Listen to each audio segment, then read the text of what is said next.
Hi guys, it's a good day in the shop today. We finally got one of our projects out of the way. We've been working really hard trying to make up these panel screws.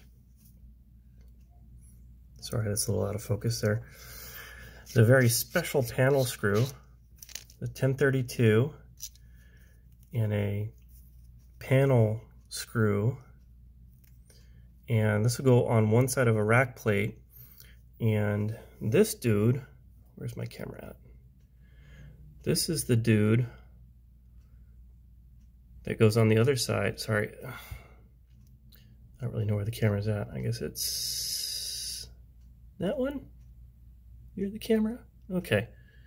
Anyway, so we've got this complicated, if you could see it. Don't know where the focal spot is here. So we've got a internal chamfer, a slot for a coin or tool, and 82-degree head angle for this dude. So you have to set the cross slide on the lathe to 41 to get 82, and it's just a really nasty little screw to make. It's not particularly small, you know, like a watch component would be really hard. I couldn't do that, but so our job was to replicate these because the manufacturer doesn't want to set up a run for 30, and we finally got our 30 duplicates. So it's a good day. They're finally done. Took me a good 7 months to get this out because I put the wrong head angle on a bunch of these things. I put a 50-degree head angle because we thought they were aircraft. They're not. So it's 82-degree head angle, and you see it's got a very rough finish because it's not really finished. This is a semi-finished screw. So we start off with a blank. This was a chunk 9/16 304 stainless steel, and we had to drill it out because they don't sell spacers with quarter ID 9/16 OD. If they did, that would have made my life a lot easier because the drilling operation on this is a big pain. So we got to put those step features in. So that's one of the steps. We first put the outer step feature, that's for the head, on, and then the next phase of it would be putting on the shank for the screw, and then heading the screw, right? So it's still attached to its blank. So we have to head the screw with the head angle, right? Heading and threading. Then the threading operation. So your single point threading, it's real. Oh, focus. We can't focus. Sorry. I know you're getting vertigo or whatever. So it's threaded. So it's 3/8 24 threads per inch. So it's starting to look like a fastener. And then parting. So there's a little tang on there from where it was attached to the blank. So we're parting off from the blank. And then we have to thin down the head because we put extra thickness on the head there. You can see it's, maybe you can't see. I'm sorry. You can't see how thick it is, but it's probably about 50 thousandths thick. So we need like a 20 thousandths head.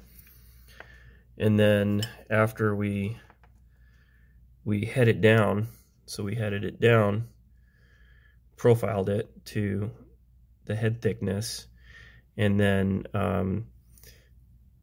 I had to grind a tool to get in there, like a boring bar kind of thing, to put that internal chamfer in there. So it's internally chamfered, and then we did our final op with the slitting saw. You can see the two little keyways there for a coin. and that's so you can remove it with a coin or the panel tool. You can't really see it, I'm sorry. Maybe if I do it over my face, it'll focus. So we just got done with that, and these are rejects, but they're nasty rejects. The threads are either too sharp, or the tops of the threads are too high, so they don't thread engage properly. It's oversized. So you have to single point thread, and then after you're done single point threading, you have to actually check it with the master to make sure that you have good thread engagement. It's not too sloppy, and it's not too tight. If it's too tight, it's a reject. If it's too sloppy, it's a reject. So you've got maybe 0.002, well, probably not even that. Maybe a thou. Maybe a thou overall for wiggle room. So it's got to be tight. And so it took a while, and at each step of the process, we had to figure out how to do the tooling and the setup, and it's really easy to screw it up because I'm not a master machinist, and it's a good learning experience, but I wouldn't expect any jobs if you're not absolutely proficient in this stuff, because the setups suck.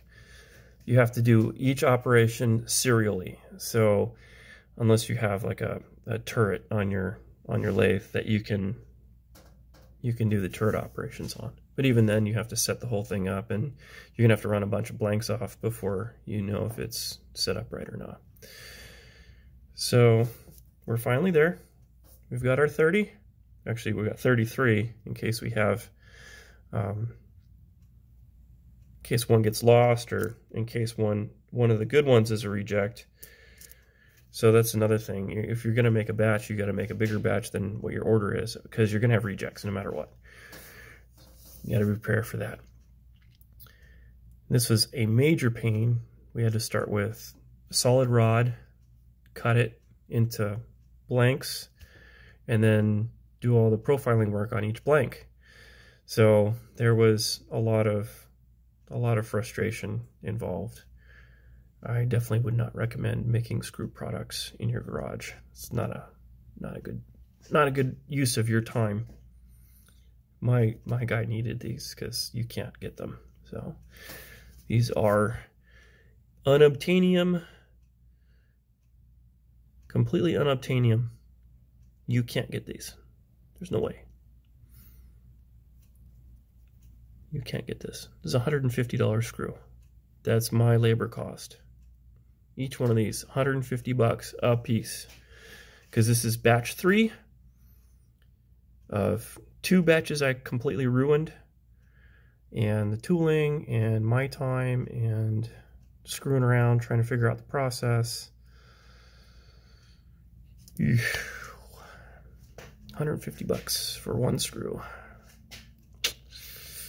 Pretty steep. Anyway, it's fun, or it's fun enjoying the finished product. Finished product is done. I'm released. I can go do other things now, like finishing the power supply, which is what I'm supposed to be doing. But there's a lot of work there too. I have to do a lot of machining for the power supply. Okay, well, signing off for now.